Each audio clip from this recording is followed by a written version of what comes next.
Bonjour Emmanuel. Bonjour Graziella. On va parler donc de ce sommet européen puisque 25 pays ont signé le nouveau pacte budgétaire, pacte de discipline budgétaire, je trouve le mot, pour empêcher justement les dérapages des finances publiques. Qu'est-ce que ça va changer par rapport au traité de Maastricht ?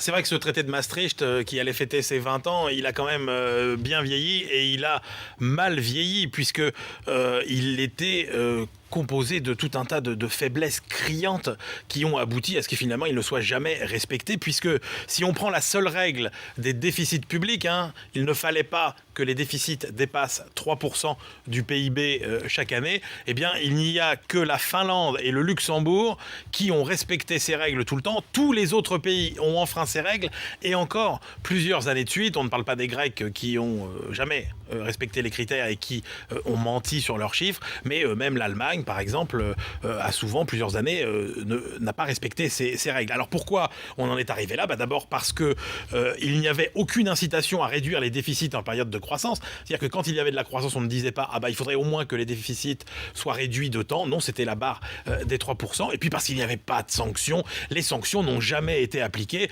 notamment quand des grands pays comme la France et l'Allemagne, au milieu des années 2000, ont jeté ces règles aux orties et se sont dit c'est pas grave, on s'en affranchit, on fait des déficits. Alors les Irlandais ont annoncé tout de même un référendum.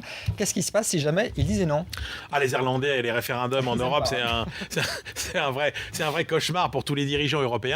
Bon là, la règle est un petit peu différente, ce qui fait que ça ne créera pas de problème, puisqu'en fait, une fois qu'on aura la phase de ratification, eh bien, il suffit que 12 pays seulement sur les 17 qui composent la zone euro aient ratifié le traité pour que ce traité finalement soit appliqué. Donc, cette fois-ci, pour le coup, on n'aura pas de problème majeur avec les Irlandais. Emmanuel, finalement, est-ce que tout ça, c'est pas un peu un pas vers le fédéralisme ?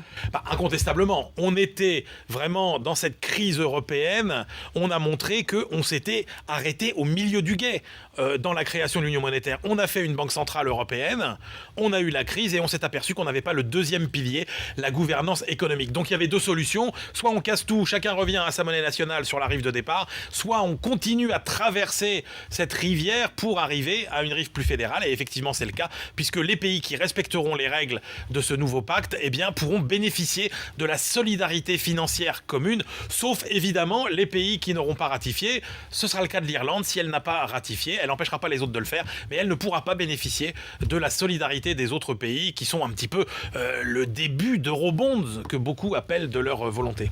Et donc on continue l'aventure européenne. Merci Emmanuel de Chypre.